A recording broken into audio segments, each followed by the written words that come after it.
Hello, everybody. Welcome back.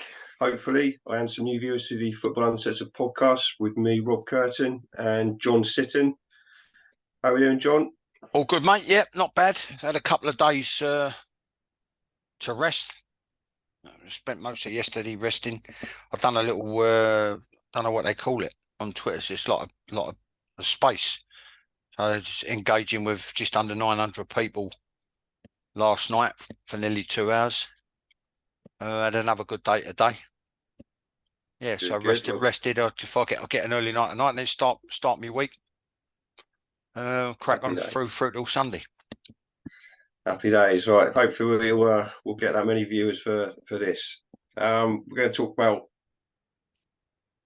the Premier League from last week as we record.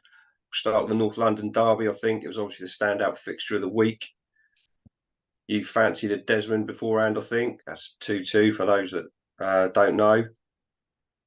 Ended just like that. Who do you think is the better result for, and maybe a few reasons why? Probably better result without being patronising. A better result for Spurs to keep their good start to the season going. Whereas over a period of years, I should imagine that Arsenal have had the better of the exchanges. So and then looking at the league positions, yeah, probably just kept Arsenal a little bit at arm's length, as it were, at the time, and kept Spurs in and around the top two or three. I thought it was just fascinating. I thought what decided it was where the defensive line was held because of the players on both sides with regards to exploiting it. It's probably stating the obvious. I mean, I had a strong feeling there'd be goals. Yeah. But I thought it was absolutely cracking derby. I said at the time, a fantastic derby and a cracking game of football. Yeah. I'd have to agree. Spurs were away, so you always in a game like that you got to favour the away sides having a better result. Yeah.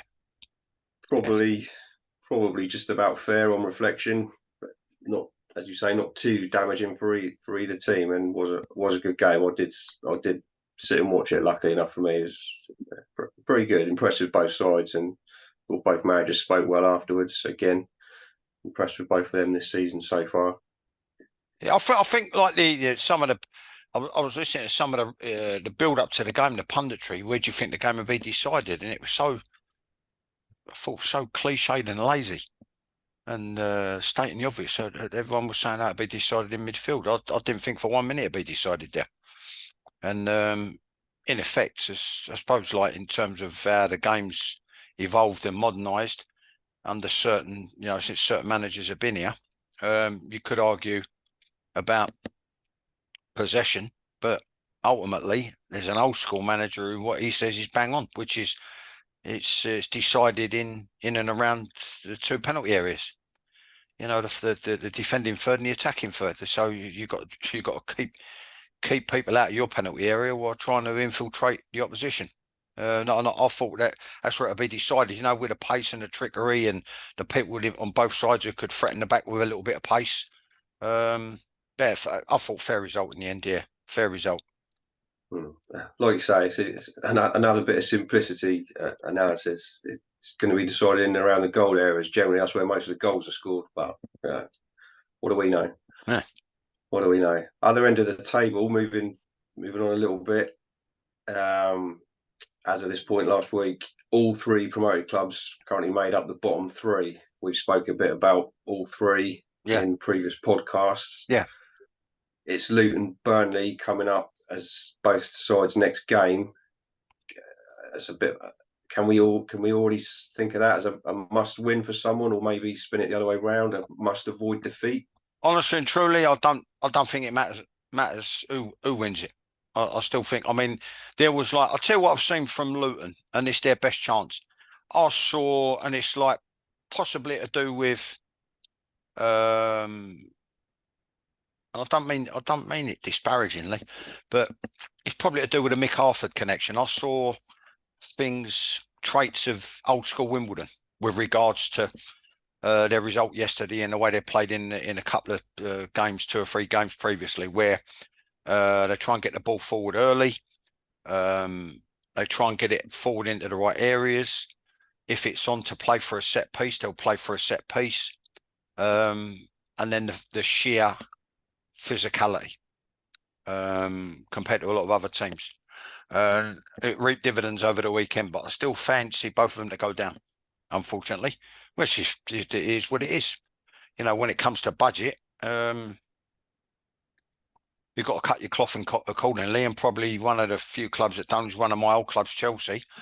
And who'd have thought at the start of when Pochettino was appointed towards the end of last year, and he's like been given a chance to take a general overview of it from the stand before he actually takes over properly. Who'd have thought that Chelsea would have needed 3 points today just to go level on points with Fulham?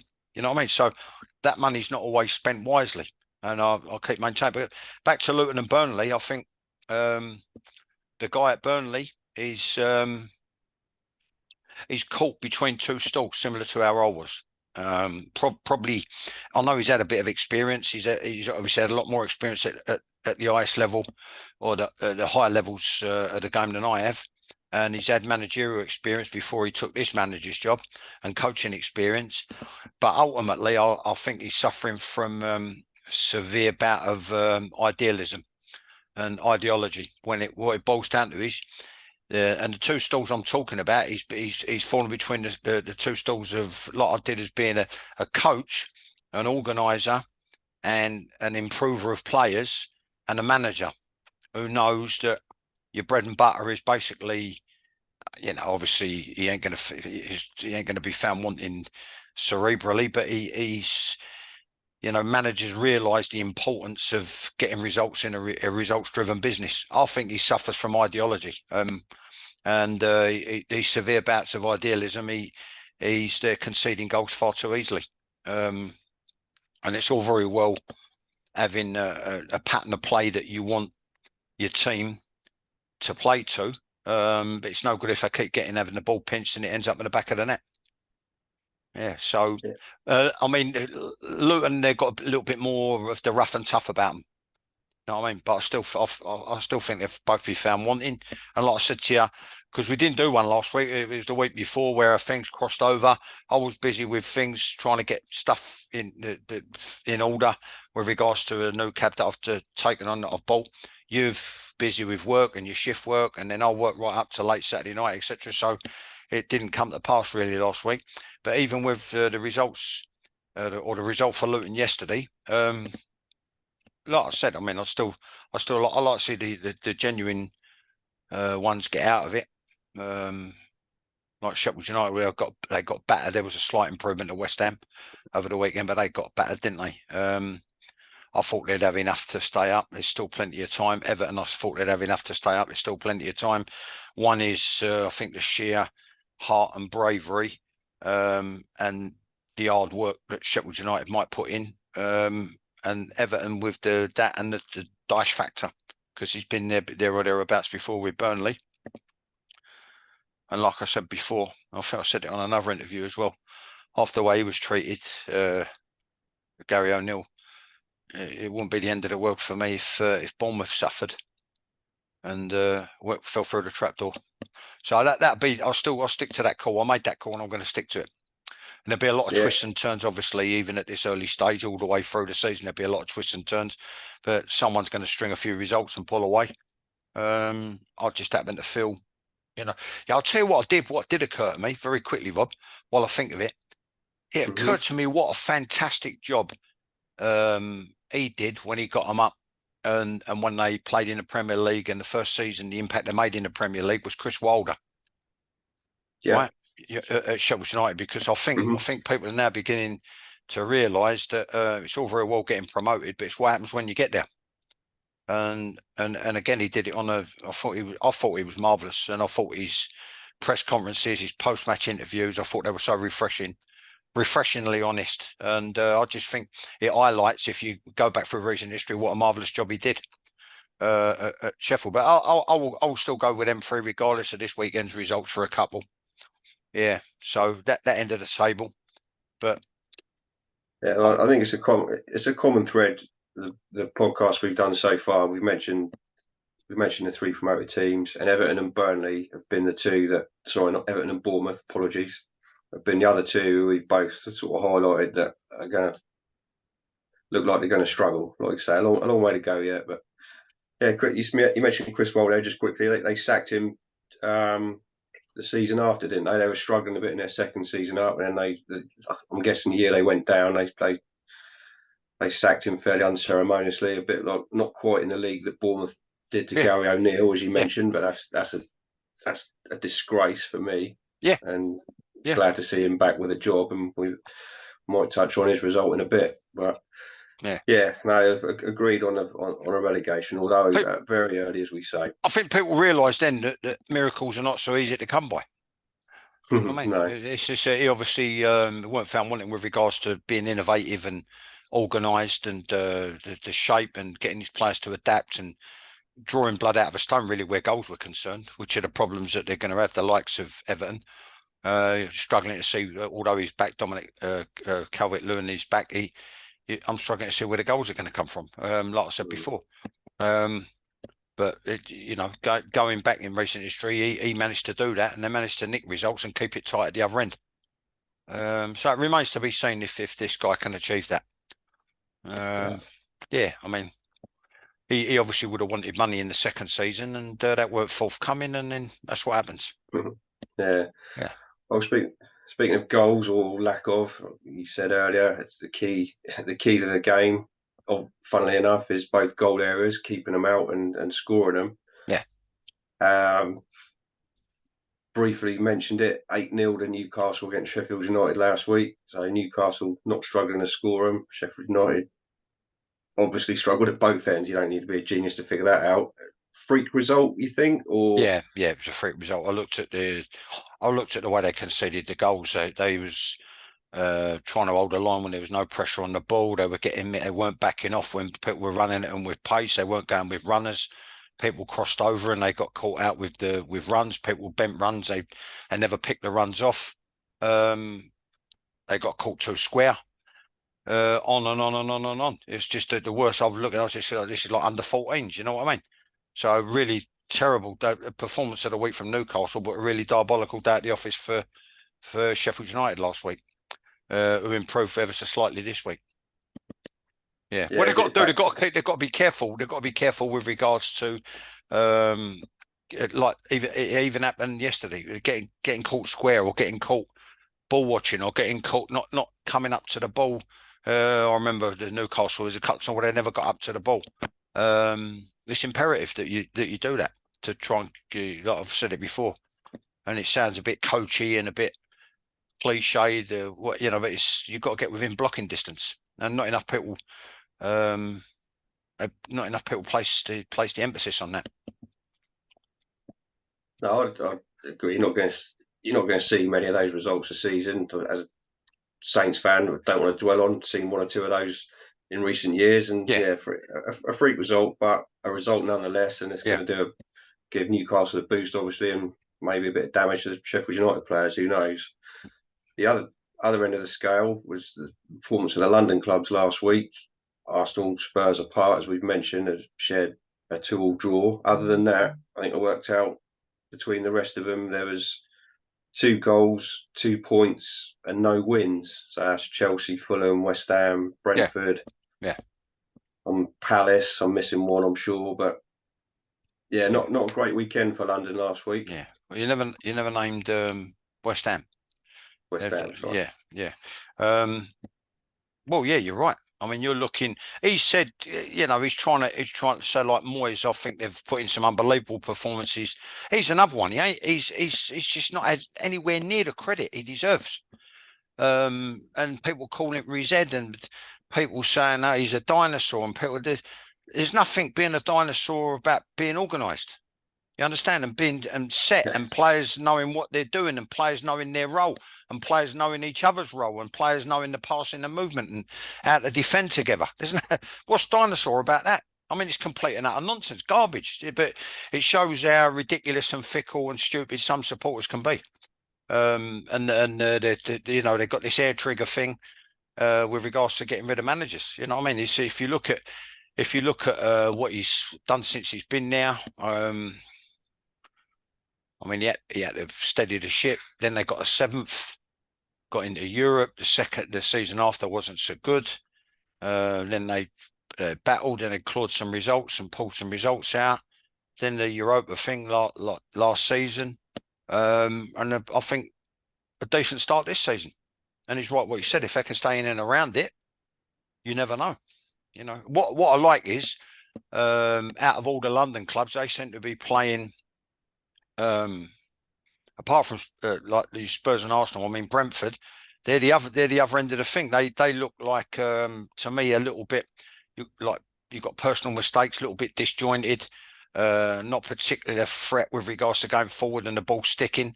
It always seems to be the little ball slotted through him or dinked in behind. You know what I mean, for the pace. But they seem at the moment susceptible, even though the manager thinks they've played quite well. It's like I said to my missus while I was sitting there watching it last night. How can you say you've played well when you keep conceding goals? You know, and I think what was they playing against 10 men? I think they were playing against 10 men for most of the game. Yesterday, yeah. Yeah. So, yeah, but back to the thing, West Ham. I think Spurs and Arsenal, it'd be out of them who finishes the higher. We go back to West Ham. I think they've had a really decent start. There's a lot of people can learn from what he's doing. You know, I mean, there's all this. You've got this fantasy aspect of trying to emulate people with the whole squad are internationals. You know, at a certain Manchester club, and the way he coaches the game really is quite simple. You know what I mean? But I think there's a lot to be said from for what people like David Moyes are doing, and I honestly don't think he's had enough credit for it. Yeah, it's perception and what did you sort of idealism? What you describe company? The grass isn't always greener for me, John. The Bournemouth, the classic example of what we're talking about. O'Neill rescued them against most predictions, I'd say, mine included. I thought they were screwed, and he kept them up. Gets rewarded with the sack because they've decided to go with Mr. Continental and his no doubt innovative modern thinking tactically, or some lazy assumption like that.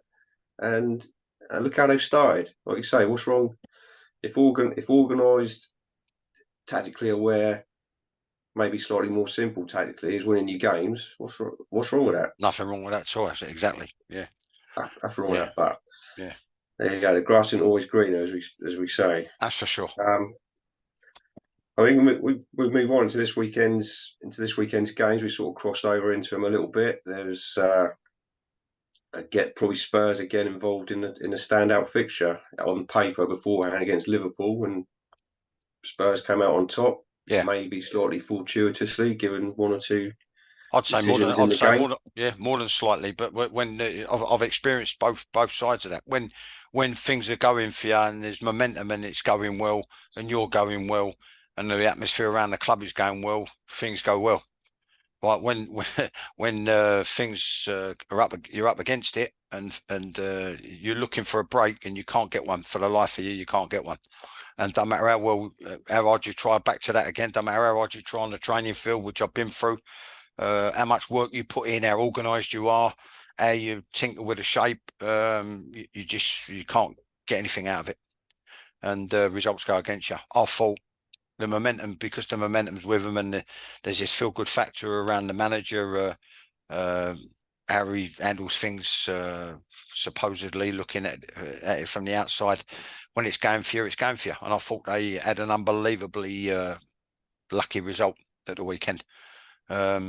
Liverpool taking the lead, I thought in no way, shape or form was that offside, even during live play. And then that was confirmed. Sorry to sound like a smart ass.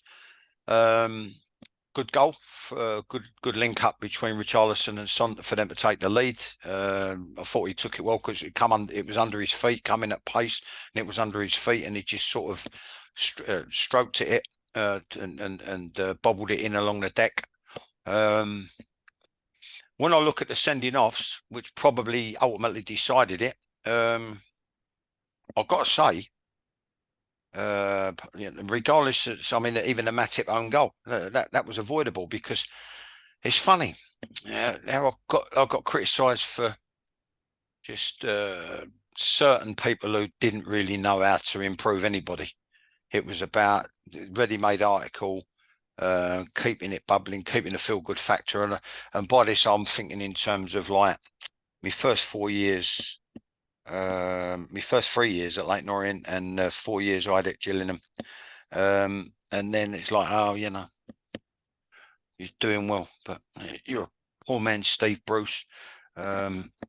Not quite quick enough again for the top flight, and yet I never made mistakes like that, and put it in the roof of my own net. You know, even when it come in at bullet pace, because for the simple reason you've got to do the, even though you're retreating, you've got to do the work. You've got to go for overkill.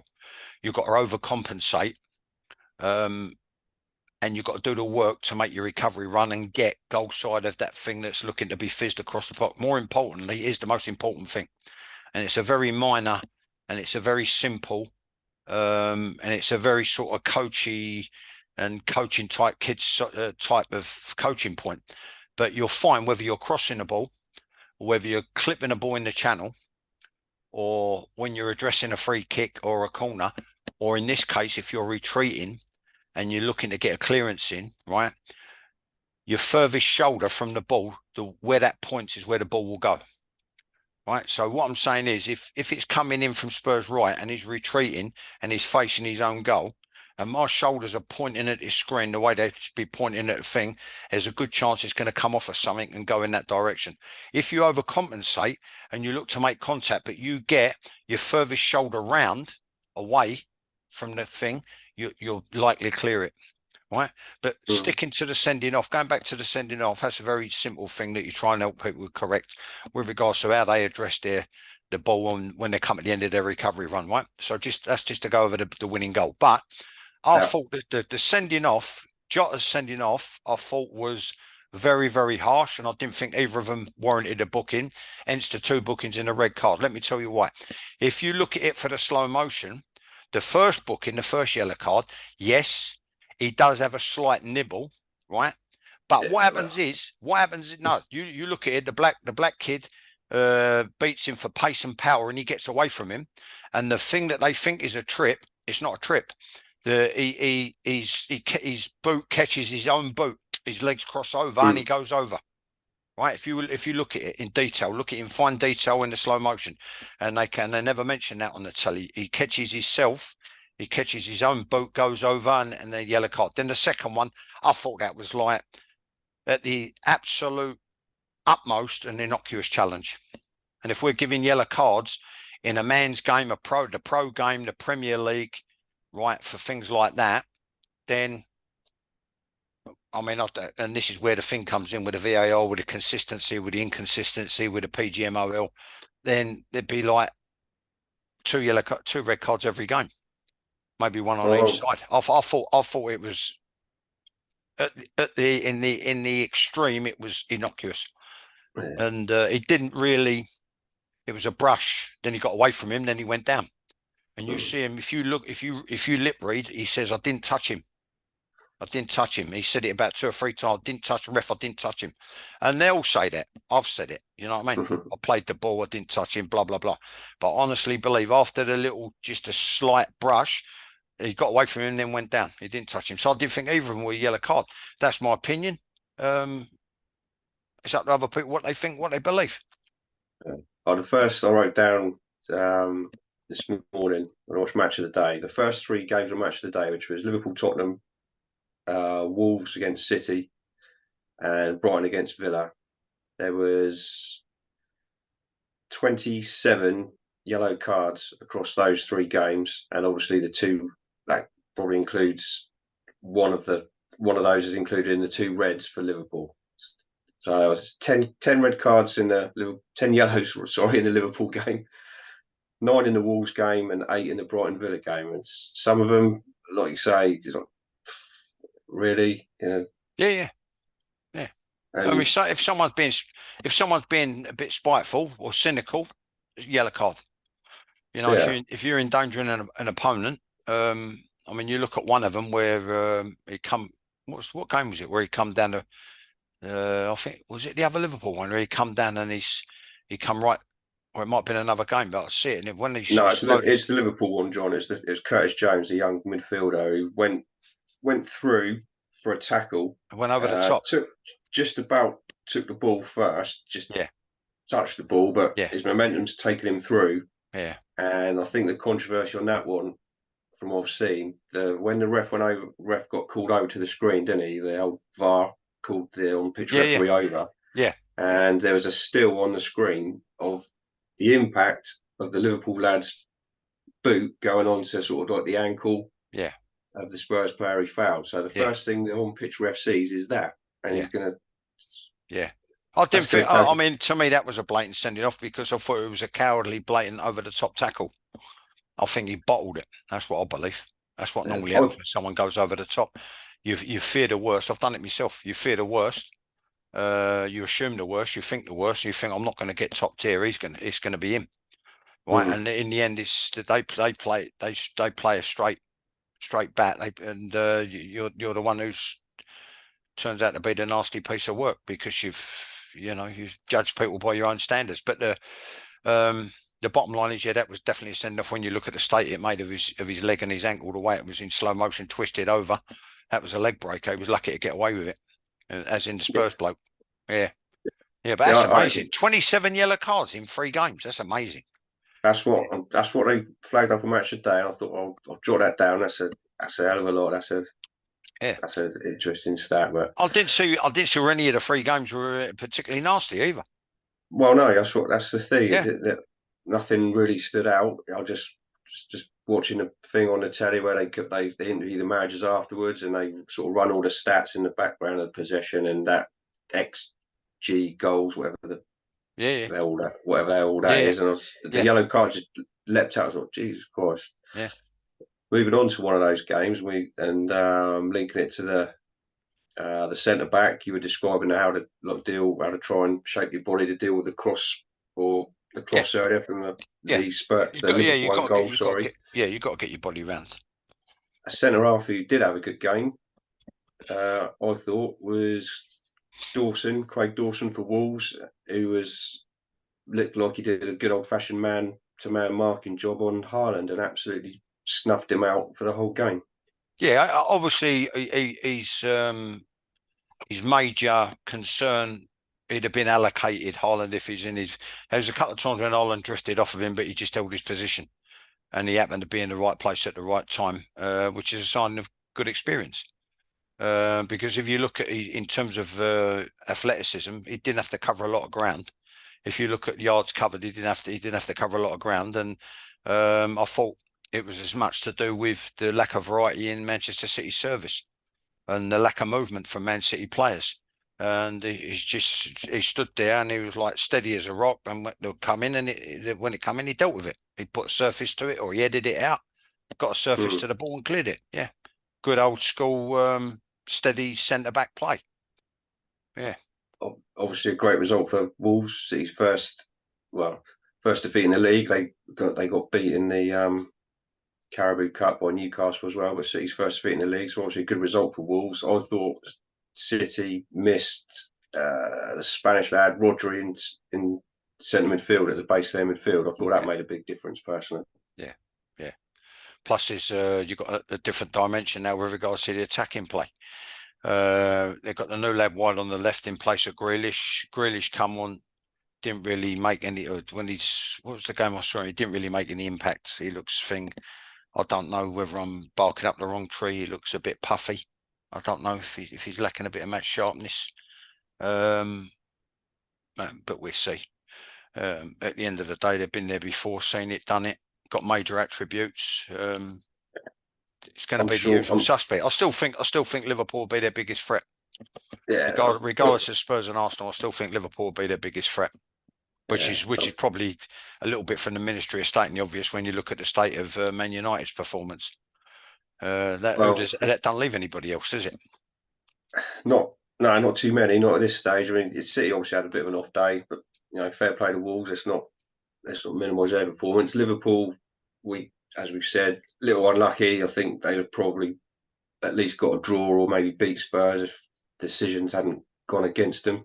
Yeah, But yeah, United struggling to say the least. yeah, it was abysmal. It was abysmal. It's, Yeah, no threat. I mean, a bit like City. I think he's obviously got the Indian sign over him. You know what I mean? He's sussed that out to play against them. When you look at Roy's results, I think it was something like 3 wins and 2 draws yeah, against that, United. Against United, I think 4 with Palace, 1 with Watford. So he's got something like 3 wins before yesterday, 3 wins and 2 draws, or it might be including yesterday. It was just a quick thing that flashed up in my head there when I saw it last night they'd done the thing on the match of the day too. Yeah, I mean, very interesting. But you look at the thing regards them, I just like them again, lack of variety, bit predictable. They showed that if you set up against them, you can maybe keep a clean sheet if you go right to like they had to, not like the 99th minute, whatever it is, 98 minutes, 100 minutes. Same with City. I think it's credit to Gary O'Neill that they've sussed out a way. They actually sussed out a way to play against them, and they took a chance. And going forward, in terms of they took a chance in terms of let me finish that, how they defended in numbers with discipline, and they kept shuffling the ball across. And it's one of them like what you coach kids. If you force the ball sideways or backwards, you've done a good job for the side. Then what you do, you just sit back in. And when it goes out there, just get back in and keep your shape. Then contrarily, what happened was they've got 2 flying machines, and what they did, they managed to pin and expose the 3 that Manchester City left at the back, particularly on Man City's left. Ake, however you say it. yeah, he got outgunned a couple of times, didn't he? Yeah, I mean, the guy up against him, he got the first goal with a deflection, but absolutely phenomenal, blistering pace. And so, to inevitably what happens is I'll come up against this, and I heard it and I saw it and I listened to it, and I come up against it and sussed it out and worked it out and then confirmed it. If someone plays something like that against your 4-3-3, although they're very fluid, City, inevitably what you have to do, it's like when someone plays sweeper. So that 4-3-3 evolves into 3-4-3 or 3-3-4, right? So inevitably what happens is you end up having to mirror them. And what I thought they did particularly well. So you have to mirror their formation. Therefore, if you're playing against a back 3, or you're playing against a team as fluid as City, or you're playing against a 5-3-2 or a 5-2-3, inevitably you have to mirror their formation. I thought what they did really well, Wolves, was like I said, they played high and wide with regards to their forward players to keep City's back line spread a long way across. They wasn't compact. You understand? And then obviously when they pinched it and hit them on the break, because they weren't compact, you had them stretched right across, like literally 1, 2, and 3 coming in to recover. But the nearest 2, they were always split. And I thought that was exposed superbly by Wolves. Yeah. Can't disagree. Obviously, we've got about 5 minutes left of this session, John. So let's briefly talk about the Villa Brighton game. It's a very good result for Villa. 6-1, I think it ended. They took Brighton apart for me, and pretty clinical. What did you think? A lot of it self-inflicted. A bit of it Will's come off time. A lot of it to do knitted to the fact that the wheels are coming off a little bit is it's more or less the same starting 11. He hasn't really got the strength in depth. He can't really rotate it. They're a little bit exposed to how they play. Again, suffered a little bit from a little bit of idealism, and then it was culminated in a bad day at the office.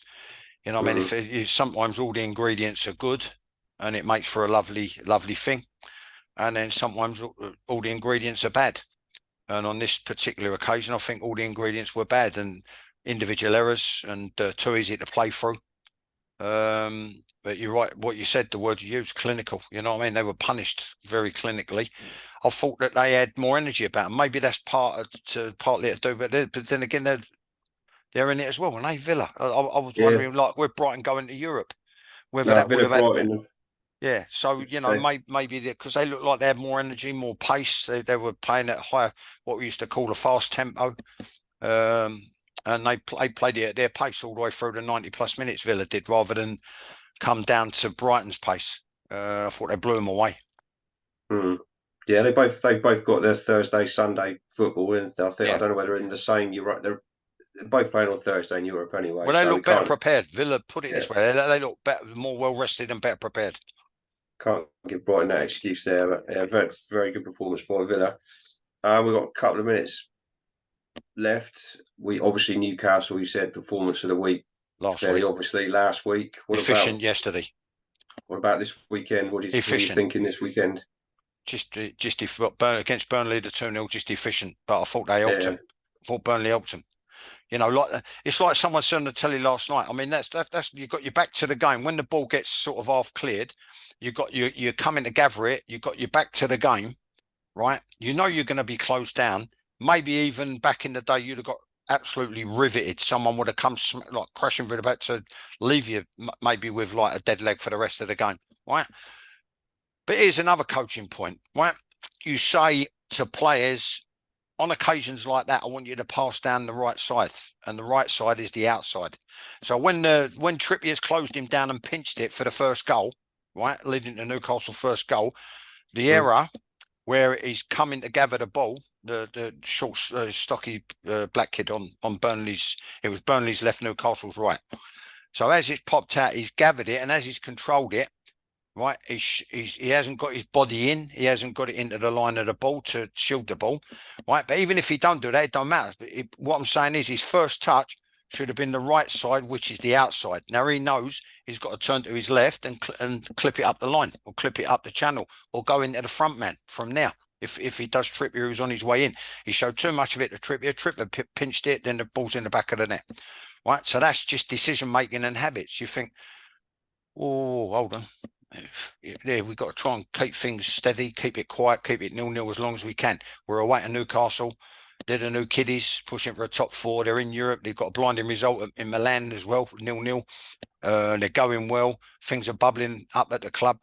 We've got to do as much as we can to keep a clean sheet for as long as we can, and we've got to keep the crowd quiet. That's what I mean by decision making and not naivety and idealism. Yeah. Okay. Well, we're about out of time for this session, Right, John. mate. So thank you to everyone for tuning in. Next time, we'll try and get in a couple of questions that have been put to us on YouTube. But thank you, everybody, from me.